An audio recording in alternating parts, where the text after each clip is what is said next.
I mean, we're in a financial crisis. I mean, so if you didn't know anything else, and you saw these announcements over the last month, you would say, whoa, are we in a financial crisis? That is a crisis, David. I think this is seatbelt time. But why are they doing that? You know, there's only so much balance sheet and competition with treasuries and corporates that are out there that now we're going to securitize those assets. It's Monday, August 24th, and Treasury Secretary Scott Bessent just made a bombshell announcement. Apparently, the Treasury is sitting on nearly $1 trillion for bond buybacks. And according to Bessent, this morning, we learned that the Treasury is ready to spend it. Two senior officials told CNBC that $950 billion of the Treasury general account is considered to be available to fund bond buybacks. And this comes after last week's announcement to double bond buybacks, which sent yields lower for only one day. Our next guest says we're already in a financial crisis because the government won't take drastic measures for intervention unless a crisis is happening now already or looming. They just won't tell us straight to our faces. So on the announcement, the 10-year yield fell 4 basis points while the 30-year dropped 4.5 basis points. Gold is up more than 1% on a weaker dollar and safe haven demand, and Bitcoin jumped 3%, extending its week-long rally, and is just shy of $80,000 as we film right now. Since August 19th, the day the Treasury first made its surprise bond buyback announcement, Bitcoin is up 25%, the largest move this year. However, the S&P 500 is down, led by a sell-off in semiconductor stocks. This video is sponsored by Kalshi, the largest prediction market in the United States. Unlike a sports book, you're trading peer-to-peer on real-world events from economic data to political outcomes, and the price moves based on public opinion, not a house. Go to the link in the description down below or scan the QR code here and use my code LIN, L-I-N, and new users can get $25 when they trade $25. Kalshi is CFTC approved and available in all 50 states, including California and Texas. More on that later. But right now, there's a trade for how high the 10-year Treasury yield can get by the end of the year. Traders are placing a 27% chance that it will get above 5%. If you agree with those odds and you place $50 down, that $50 can potentially yield a payout of $150 if you're right. So Danny Moses is our next guest. He returns to the show. He's the host of the On the Tape podcast and author of What Are We Doing Substack. During the events leading up to the 2008 financial crisis, he worked at Front Point Partners. Danny and his colleagues were featured in Michael Lewis's book, The Big Short, and the Hollywood blockbuster of the same name. So the big question is today, can markets survive whatever financial crisis the government is trying to prevent right now? Danny, welcome back. Thanks for having me, David. Great to be here. Before we talk about today's announcement and what Scott Bessent wants to do with the Treasury general account, let's talk about why they're doing any of this to begin with. Apparently, the Treasury has decided it's drawing a line in the sand right below 5% at the 10-year. Now, this isn't a number we haven't seen before in history, and in fact, the 10-year briefly went to 5% in 2023. But the question is, why are they so concerned now that they are willing to use $1 trillion, or up to $1 trillion if needed, because that's what's available in the Treasury general account, to intervene and backstop bond sales and stop the long end of the curve from going up even further? Why 5%? Well, let's back up a little bit. And I've talked about Bank of Japan a lot, and it only matters every so often, with the yen weakening to where it has been. So if you go back to kind of Camp David several weeks ago, where Bessent on a notepad had buy Japanese yen, invisible sight, that might have been planted, not sure. The yen being weak is a problem, obviously, for Japan. But the reason that prevents a bigger problem for us is they're the largest foreign holder of U.S. treasuries, around $1.2 trillion, and they have been selling because they would need to sell that, obviously, to finance themselves. So that's kind of back up to kind of where this kind of started. If you go to the last Fed meeting at the end of July, when we didn't raise rates, and leading up maybe a couple weeks before we thought we were, then leading into it was 30% chance we weren't. Remember, Bank of Japan always follows us 24 to 36 hours later, right?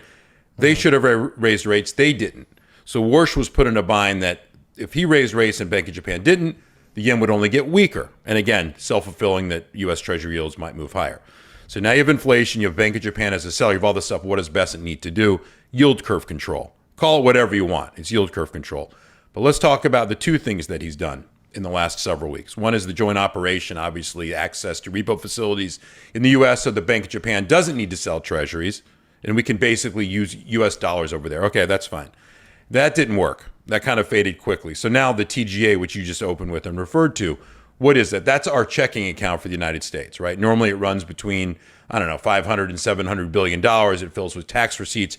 If you want to use it for that, I don't think they're going to use $1 trillion to kind of do that, to enhance this unlimited Draghi program of at least double in Treasury market operations to go buy longer dated U.S. Treasuries. Okay, we've thrown a lot at this thing, and so far it hasn't mattered. But how do you replenish the TGA, David? You issue T-bills or you issue bonds. So all you're doing is borrowing, spending short term. You're going to have to refill it at some point, just like the SPR.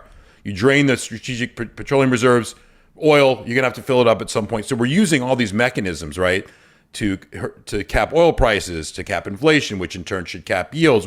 So it's all kind of the same thing. The problem I'm seeing right now is we just crossed $40 trillion in U.S. debt, running a deficit of over 6.5%. Like these numbers are finally starting to matter. So these bazookas that they want to bring out are less and less effective because of the circular nature of how they're going to finance it. So long-winded answer, but there's a lot at play here. And it's not just as simple, I think, as he's going to use the TGA. I'm not saying you tried to make it simple. I'm saying that it's just, there's a lot more behind that, and whether they actually do it, we'll see. So the last time the U.S. government officially used yield curve control was during World War II, when they had to issue war bonds to finance the war, and they couldn't have that happen if yields went up too much, and so they implemented yield curve control. I'm just theorizing here. Perhaps they're preparing for something similar. I'm not saying we're in World War III. I'm just saying perhaps they're getting ready to issue more debt to finance the ongoing Iran war, and they need to bring down the long end of the curve. Does that make sense? Yeah, look what we did at quantitative easing. 1, 2, 3, 4 times. That's really what, they're going to tell you this is not quantitative easing. What we did late last year is not quantitative easing. But at the end of the day, you can have a Fed's balance sheet kind of remain stable, although we've seen it actually increase recently. But yeah, they're going to do whatever they need to do. I mean, he gave basically the Mario Draghi do whatever it takes speech when he says we'll come back into Japan and do more if we have to. We're going to do at least double of the $2 billion in Treasury operations beginning September 9th. After 2 weeks prior, they'd already issued the quarterly financing plan. They added this, right? So it's a lot of wordsmithing going on in order to jawbone these rates down. The problem, David, is what happens if it doesn't work? And what is really driving yields higher? Is it inflation and real rates? Is it the ability to finance ourselves? Do people finally care about our debt and our deficit? So there's a lot in there. So it feels like we're finally paying the price for 2008 when we never really cleared the decks, so to speak, and created this issue that we have today. I want to come back to 2008 because, like I said, you were on the right side of the trade back then. Now, today's announcement, it seems like Scott Bessent is just doubling down, and he's committed to making this market signal. And what I mean by that is last week, we were calling the 19th last Wednesday. The initial announcement took markets by surprise. Yields went down a lot. But then the next day, yields went back up. And so there was skepticism around whether or not the operation would be effective. And then Scott Bessent went back on CNBC and said, look, we're going to go above $4 billion per operation if needed. And then yields went back down a little bit. Then it went back up again. And so now today on Monday, this article from CNBC, since the surprise announcement, bonds have retreated from an initial rally, sending yields higher, in part because of skepticism voiced by many market analysts about how effective the operation would be and whether the Treasury's resources were too limited. And so now that prompted him to, I guess, say the Treasury could use near $1 trillion in its general account to help fund its recently announced plans to purchase bonds, government bonds, according to 2 senior Treasury officials. Well, this is a very strong signal, but as you know, maybe it still won't be enough. The Treasury market is, a $32 trillion market, and so ultimately they need a lot more firepower than even this, is what people are saying. What's your read on this signaling and whether or not they have enough firepower? Well, again, jawboning versus what they're actually going to do. They certainly have a lot of firepower, but again, if you're spending money that you're going to later have to replace it with the issuance of more T-bills or bonds to replace it, it's really just a timing issue. And so when you issue T-bills to buy longer dated bonds, right? And there's a lot of other stuff, right? You got stable coins, which we can talk about. They're trying to implement. They lowered the leverage ratios and capital requirements for banks so they can buy. So they're doing everything technical that they can do. The problem is the fundamentals behind it, right? So again, you're not going to control the deficit anytime soon. To your point, with the war spending and all these other entitlement programs are going to happen, you're not going to be able to cut debt anytime soon. So what's the level that people are going to be okay with? Can we get in the right direction? So for now, they have a lot of bonds to issue. A lot are coming up for refinancing. They have to do this. The interest costs alone are, take out so much of the budget each year. So again, this is just a Band-Aid on a really severe wound, I think, that's going on. And of course it can work. It can certainly work in a summer week when there's not a lot of liquidity and so forth. You can jawbone this thing down. But the narrative that they're trying to get across, David, is obviously extremely important. And Bessent knows that. Yellen knew it several years ago when she started to kind of do this Operation Twist. We missed the window maybe on issuing 100-year bonds and all that stuff. But again, the global, it's not just us. It's, debt to GDP in Japan is north of 2x. We're 1.3x. It's not a pretty picture around the world. And so, again, I focus on what's the most important thing and what Fitch said a couple weeks ago when they reaffirmed the U.S. at AA+. There was 100 negatives, there was one positive. The one positive, and obviously if they downgrade the U.S., they would be kicked out, lose their business license. We all know how that would go. But the only positive was that the dollar is still the world's reserve currency at 58%. But that was much higher before. And we can get into the gold conversation and how gold is slowly eroding that. But that's kind of where all this is kind of going. So if you want to do what they're doing, David, you got to weaken the dollar. And if you weaken the dollar, okay, you're going to inflate everything. Our only way is to inflate everything out, including debt, out of the way. So pick your poison here, because it's a witch's brew, so to speak. So if the Treasury does this, does that mean the Fed no longer needs to worry about the interest rate, the Fed funds rate? In other words, Kevin Warsh, we know, probably doesn't want to raise the Fed funds rate. However, his colleagues at the FOMC, 3 dissents last time, could be more again if inflation doesn't cool off. And so the question is whether or not the Fed's monetary policy has been altered because of the Treasury's decisions. So we wrote a piece on our Substack. It was actually on our Friday Night Dirty, our podcast, Follow the Yellow Brick Road, which is obviously is gold. We portrayed Bessent as the Wizard in The Wizard of Oz, which you finally get there. You realize there's just a person behind the curtain doing stuff. And Warsh is kind of the lion that has been stripped or has no courage. So he can't raise rates now. As a matter of fact, a lot of people think the next move is going to be a cut. How can you finance to purchase all these long-term dated treasuries with T-bills if you start to raise rates, right? That's going to be a real problem.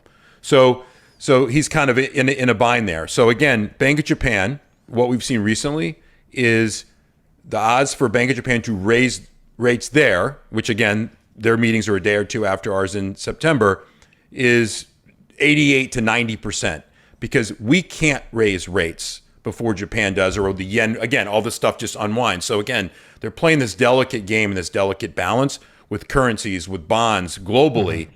And so again, it's a lot of wordsmithing. And so I think Warsh is stuck now. And I do think this. So we have Jackson Hole this week, right?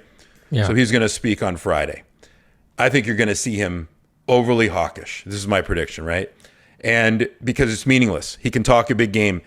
Because, David, they need to be hawkish so that the longer end of the curve, that people believe that you can control inflation, because that's what's going to move out on the longer end. So you're really in this catch-22 here. And then when they have the meeting in mid-September, he won't raise rates. So I think you're going to have this hawkish sentiment on Friday that actually might provide relief. I know that sounds a little bit counterintuitive to the long run of the bond market. And then the reality will be we'll come back from Labor Day and realize that the odds of a Fed rate hike are basically 10%. So going back to my first question, suppose nobody intervenes. Suppose the bond vigilantes have their way and the yields keep going up. Let's say the 10-year Treasury yield goes to 6%, perhaps even higher. At what point do we start to see credit stress? Oh, I mean, 6% is, in that period of time, it depends on how long it would take, is a massive move. That means something has gone haywire. A failed auction, right? That means something like that has occurred. So S&P is down a lot if 10-year yields go to 6% kind of in a straight line. Make no mistake, because something has gone wrong. I don't see that happening. I don't think you can trade the markets in that way. I think we need to be rational. And if the base case, your overview has to be that the U.S. is going to be okay in the long run, we'll figure this thing out, even though I don't think we will. Because how do you invest in anything in a financialized economy if you know that rates are going to move that high? And especially when you're reliant on the issuance of corporate debt to fund the number one contributor to GDP, right? Which I know we're going to get into, kind of CapEx on this AI trade. So that's, David, if it's 6%, you're going to be doing 22 podcasts a day, and you're going to have, all right, here we go, markets in crisis. So yeah, no, that would be, we will know well before then. We'll know it, so anyway. Yeah, the Treasury general account mostly funded through tax revenue, also auctioning treasuries. If you had to explain to the average American why some of their tax dollars are now being on the line, put on the line for buying back treasuries and government bonds when they could be used to build other things and pay, I don't know, social welfare, well, whatever the case may be, what would your reason be? In other words, why is the government using our money to do this? Well, interest costs would go down, so you could make the argument that they're just buying principal to save on interest in the long run. So you could make that argument, but it's a major issue. We do it anyway. I mean, tax receipts come in. We've been doing it with QE. We're printing money. We're doing all this stuff. So it's just a different way to kind of skin a cat, right? It's just it's how you portray it, and it's the narrative that's kind of created. So that to me, you can explain that in a way. We've been explaining things away since 2008. So again, it doesn't matter how it comes in, where it goes out. We kind of know what we're running: $2 trillion deficit, debt over $40 trillion.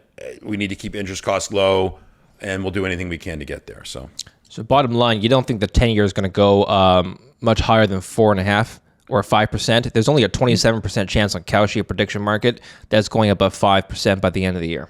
I mean, it could, but you asked me a question. If we go to 6%, my reaction was 6% is a whole nother level. So we could certainly go to 5%.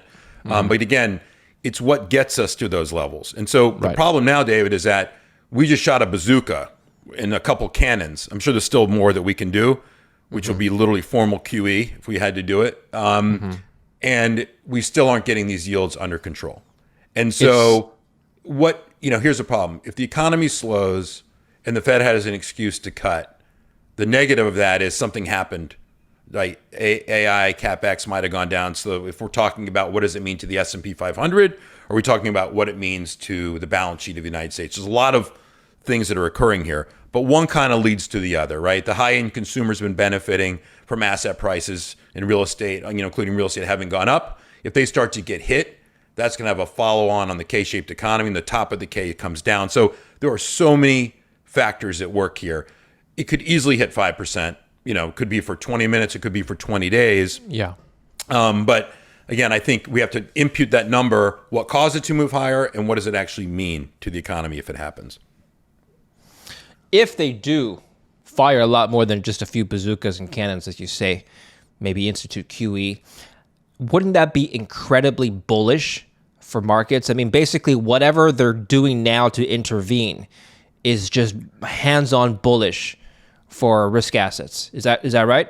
I mean, so yes, because weaken the dollar, inflate everything, but look no further than gold. So instead of trying to time the S&P or go long or go short it, just buy gold. I mean, so our first, when they first did the Bank of Japan intervention a few weeks ago, gold was sitting around 4,000, and Porter, Vinny, and myself couldn't understand how, hello, this is a form of QE. What are we doing here? And then it took one day reaction, and we're up, almost 20% on gold since that moment. And that's not and I know you're watching Bitcoin and crypto. Same thing was a delayed reaction for maybe other reasons, but at the end of the day, both are basically a play on shorting U.S. dollars or not having faith in the system. But gold's a 25, $28 trillion asset here that just moved 20%. Like, that's not a small amount. And so I think gold is telling you what's really happening here. So instead of trying to say, what do you do with the market? I just buy gold, because what you're describing, the only way out of this is to devalue the dollar. And that's a problem. Look, it seems like gold is taking its gloves off, so to speak. So went from 4,000 to 4,700, basically in a span of 3 weeks. Now, right after the onset of the Iran war, which was late February, this was early January. So late February, you can see that the multi-month trend for gold has been down as interest rates started to rise on the back of higher inflation concerns, among other things. And so people have started, investors and markets, financial institutions have lowered their gold forecast for the year because of higher interest rates. Now that cap is off, or at least we have a cap, we have a cap on interest rates apparently. And so it looks like gold is retracing 5,000, its pre-war level, assuming the interest rates do not go higher. Is that a fair assumption to make, Danny?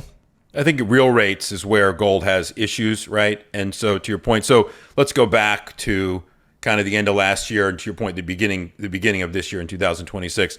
I think gold kind of got a little bit ahead of itself. A lot of momentum traders came in, retail came in, sent it to 5,500, kind of last in, first out, started selling. It didn't work, and it became, to your point, a technical trade that kind of violently moved here. We've now kind of reset, and I think we've now even, 30 years ago, 40 years ago, in a war, gold works because of all the macro uncertainty in the world. When does gold? But gold's working now because I think what we're describing, that QE may be our only way out of this, devaluing the dollar may be our only way out of this, and that there are so many geopolitical and macro concerns out there, and the dollar losing its reserve status, and central banks, sovereigns have been buying up gold. And during the war, Russia was forced to maybe pledge some gold, Turkey, Poland, all the, they had bought gold and essential at their banks. It became a net seller briefly, but I think that's now reversed course. And so I just think gold is a buy on every single dip. And we've been talking about gold since, 2009, 2010, when we first kind of saw these programs come into place in the U.S. government, and then Europe and the ECB, how they're going to get out of their mess in 2010 and 11. And so gold kind of started then, and I see nothing to think that it's going to slow anytime soon. So you can express that obviously, with ETF or the miners. And I know a lot of the miners up there in Canada, so you guys can see. So there's different ways to play it, and silver as well. I mean, look at the chart on silver. So it's not far behind. All right, this is an interesting trade. What will Kevin Warsh say during Jackson Hole? Right up at the top, 63% chance independence is going to be brought up, and the 2008 financial crisis at 51%. It's not, it's kind of high for me. Do you see any reason for why he would bring up a financial crisis during Jackson Hole? Well, it's not a Fed meeting, so it's more open. I think the theme is financial innovation and engineering or something like that. And maybe someone will talk about, hey, during the 2008 financial crisis, what did we do to get? So it may not be the context of those words, may be something more innocent in terms of that. So whenever I see something like that, and obviously I talk about Kalshi, I trade Kalshi a lot. It says, why is that there? And I think that's why it's there. It's probably because it's the subject of kind of the week there. Again, I think he's going to be a little bit hawkish. So I haven't gone through all those mentions, but I'll go through those and make my own assessments for this week's on the tape for sure. So, but it seems like the government is making a more concerted effort to prevent another financial crisis right now. Is that fair to say? I mean, we're in a financial crisis. I mean, so I say that tongue in cheek. Think about what Besson is doing. If you didn't know anything else, and you saw these announcements over the last month, you would say, whoa, are we in a financial crisis? You just intervened in Japan.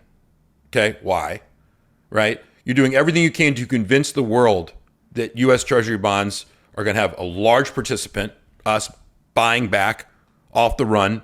That is a crisis, David. I mean, so we are in, again, don't call it that. They'll call it that when they look back, months from now. But these aren't things that happen in normal times. And so we just have become so numb and have gotten so used to the TALF, the TARP, the PPIP, QE1, 2, 3, 4, the moral hazard that's been created in the last 30, 20 years is you cannot underestimate that. So I just think we're numb to it. This is a crisis of again, I say that it's not a global financial crisis, but there are things happening around the globe crisis is happening in each, various pockets. So is another 2008 technically possible after all the reforms, all the reserves being built up, and I guess the knowledge of what has happened?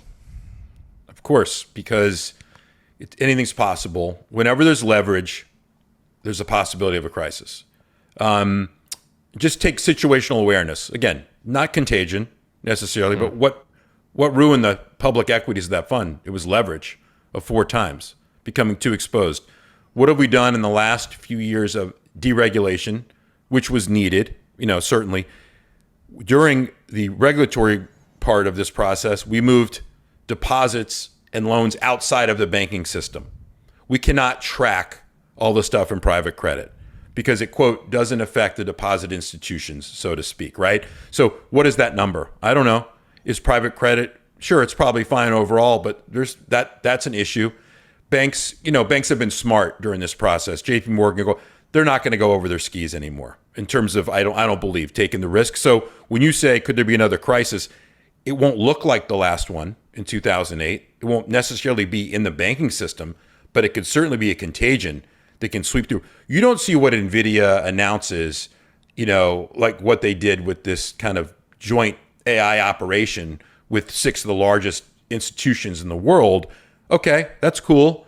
That's good. That helps promote. But why are they doing that? Why there's only so much balance sheet and competition with treasuries and corporates that are out there that now we're going to securitize those assets. So the answer is it always rhymes, right? But it's never identical. So, and speaking of NVIDIA, earlier this month, on the 10th of August, they announced a $500 billion credit facility partner with Apollo, BlackRock, Blackstone, Brookfield, Goldman Sachs, and KKR.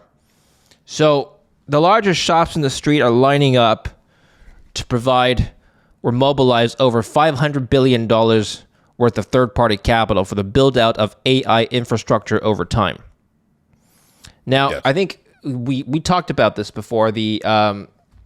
You told us in February when you were on the show, no good asset goes unlevered. Well, here's leverage for you. Yep. Yeah, I just referred to this. This was like another. So what is the difference? So if NVIDIA is the first loss on these loans, which they are, it's just, again, wordsmithing. It's just a different way. So those 6 firms, great firms, everyone has a different incentive. What does Brookfield have? Brookfield is building out all the energy infrastructure, right? Nuclear facilities, power plants that are going to power it, right? So they're all in because they want that to happen. Goldman, we know the fees that they're going to make, right? We know they touch every part of it. Great. It's good for them. What do BlackRock and by the way, Larry Fink's quote during that interview on CNBC following that announcement, when it reminded him of the mortgage-backed securities and the ingenuity and financialization that went on post, he got excited about that. I'm like, if that doesn't make you kind of at least take a deep breath and say, okay, that worked out well. We took mortgage-backed securities and look what we did with them. David, it's hard not to be cynical about this. And Vincent Daniel always said this thing. I'm like, Vincent, what's going to happen if private credit goes bad? He's like, well, what do you mean? He goes, they're going to bail it out. I go, who's going to bail it out? He goes, U.S. government. I go, it'll be multi-trillion. He goes, they'll have no choice. This product, right? Securitizing these loans. Think about TALF. Think about what happened in 2009, 10, and 11 the U.S. So I'm not saying that's a prelude to it. What I'm saying is now you're going to seep in even deeper and further. And so it's just another way. What's the difference of NVIDIA doing this or a $250 billion backstop for OpenAI, which they already have done? So they're already circularly doing everything anyway. Now they're bringing in these partners, which I think is great. It sends certainly a signal that serious, but that tells you how important this industry is right now to the economy and the markets. So. And what's interesting is that today, unlike last week, stocks did the overall index, the stock market index, S&P and NASDAQ did not go up. And that's because chip stocks sold off today. So Micron was down 6%, AMD down as well. Broadcom pulled back 3%. The entire semiconductor ETF, SOXX, slid 3%. Coherent, Lumentum, so on and so forth. SanDisk is also down. So that sector has been frothy for quite some time. It's caused a lot of trouble overseas in South Korea in July. And now, even on the news that the Treasury may start to backstop Treasury sales, buy back more bonds, they're still selling off. What's the micro story here driving this chip sell-off? I think what is the demand for corporate paper issuance? So what are these hyperscalers? You've had this situation where hyperscalers down, chips up. Hyperscalers up, chips down. It's just telling you there's a kind of a calibration or recalibration going on the spending. I think, NVIDIA reports Wednesday. They'll beat the number. They'll guide up. I get that. But it's traded down the last 4 quarters, and they've beaten, right? And that's just expectations running up. And I'm not going to try to predict it. So part of it, I think, is the sentiment heading in to that. I think the competition is real in China, not just on the chips potentially, but obviously on the open architecture and AI. And so OpenAI is obviously not performing, I don't think to the degree certainly from a profitability, they don't make money. I think people are starting to get a little bit nervous. And so, again, I go back to there's a lot at play here. Do you have the energy infrastructure in play to even power these things? Does the math actually work? What does the monthly charges have to be on the enterprise and consumer side for these agents to make? No one's asking those questions yet because, like the .com bubble with fiber, and we're just going to keep digging and leasing and building fiber because the internet's here to stay. The macro's right. The question is all these players, like the CoreWeaves of the world. I look at CoreWeave, and I don't think they'll ever make money. And obviously, it's not a great balance sheet. Look what that stock has done post-announcement on the quarter that they, quote, beat. Stock went, I think, from the high 80s, low 90s up to, 115, 116. We're back below those levels now, right? Mm-hmm. So, again, I think fundamental reality of longer term. And the last thing I'll say, David, I think in general, I think we're seeing a repricing of risk into the markets and the discount rate that you're willing to give to future earnings. And what are companies worth today? So I know that's a little bit technical and maybe too academic, but it is kind of that. It's kind of that simple, in my opinion. So the discount rate being the risk rate you would use for I'm going to go look at 2030 earnings and start discounting back. I'm going to put some level of risk on that, and if the lower the risk I have, obviously the higher my earnings will be. I'm going to go a little bit higher on risk, and therefore, if I calculate it in a more risk-adjusted, higher risk fashion, I get a lower valuation in the long run. So, I mean, we've been dealing with these 2030, 31, 32 multiple revenue crap in some of these names for a long time. So we can go on another podcast about that stuff, David, some other time. So let's assume that the 10-year doesn't move and neither does a 2-year. So the yield curve stays the same. Would you still change the discount rate on some of these semiconductor stocks? When I say meaning really the risk kind of, so I'll separate you what U.S. Treasuries are trading at versus what people's willingness to put a premium, whatever. So there's two different things. Yeah, the risk premium, I don't want to conflate those two things. And so the answer is, again, if you told me, look, if you have a strong economy and you told me that yields would just stay at these levels, we'd be fine. Obviously things are a little bit more expensive.